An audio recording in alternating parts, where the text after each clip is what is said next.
Good morning, Arthur Offaly, ASNI TV. Now this morning I'm speaking on behalf of the Arthur Offaly Foundation.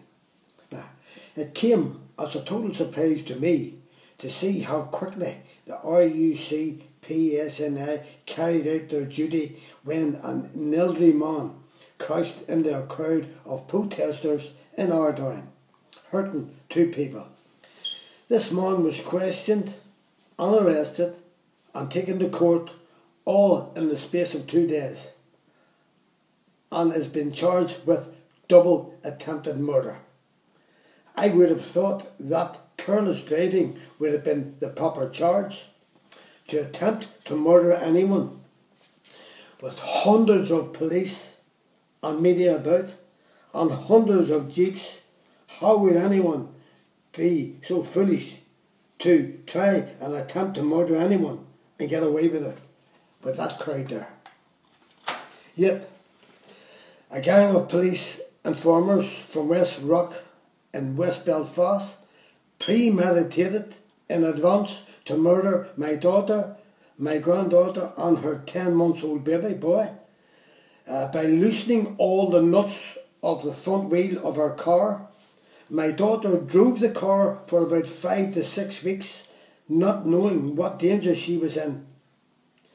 My daughter asked me to check the car as she thought the wheel was loose.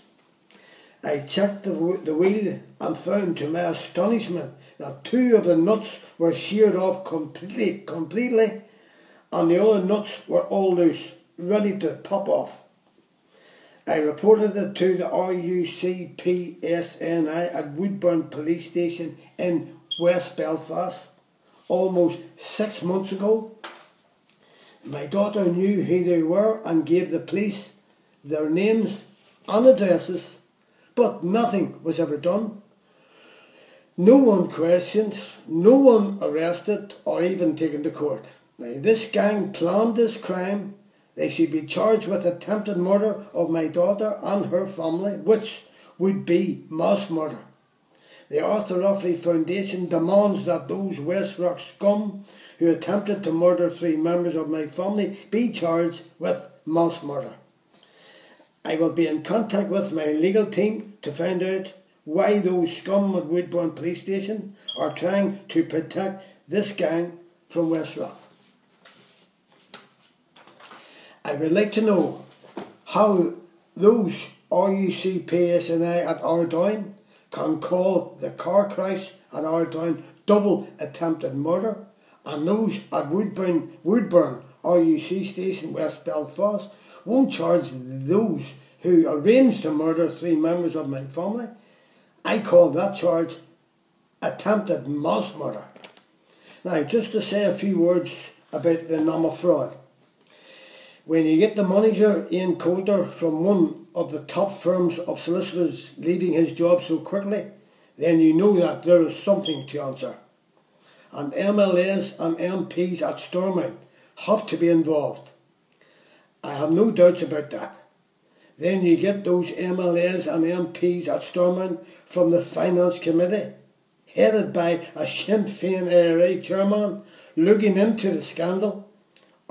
Are those people suffering from Alzheimer's disease or what?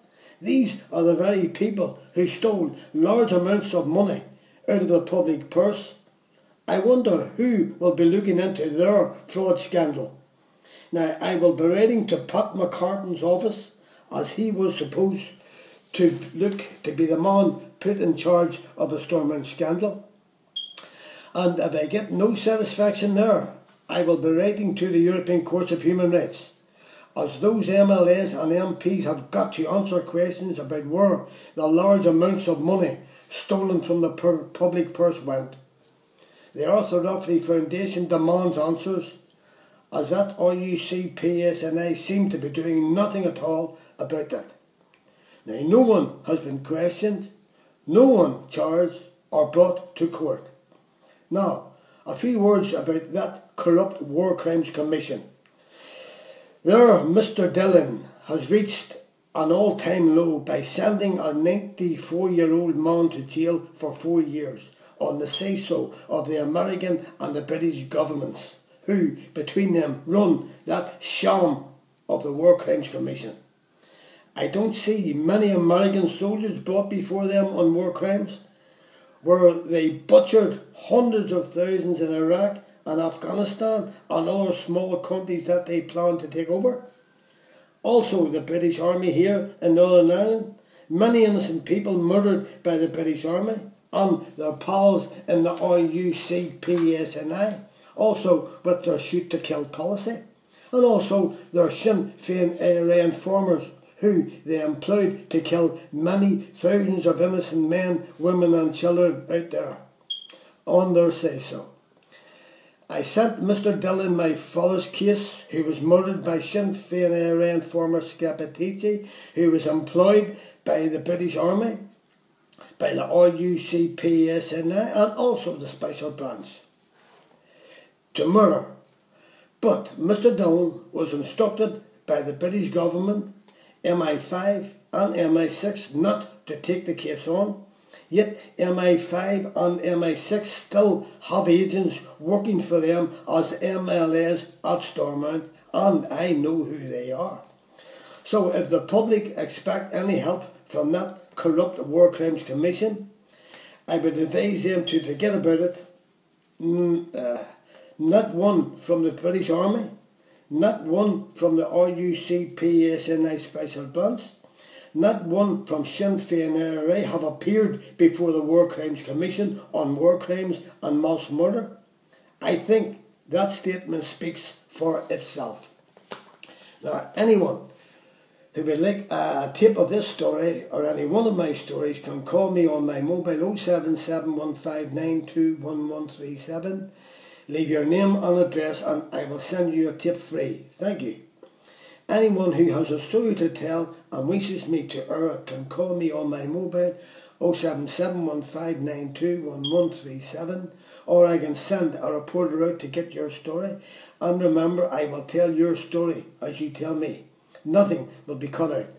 Now watch more of my stories on YouTube, ArthurOfferty.com, YouTube Arthur Offerty, Arthur Offerty Docker, YouTube Jack Spot 2012. That is a tip about the brutal murder of my father by a 5-man gang of Sinn Féin IRA, all police and Special Branch informers, led by Freddie Scappaticci on the orders of the British government, the RUCPSNI and the Special Branch. That Sinn Féin IRA scum Scappaticci carried out their orders on their command. Now, my email address is arthurofferty1@gmail.com. Thank you for watching AASNI and Arthur Offerty Foundation, and good morning. I will see you soon.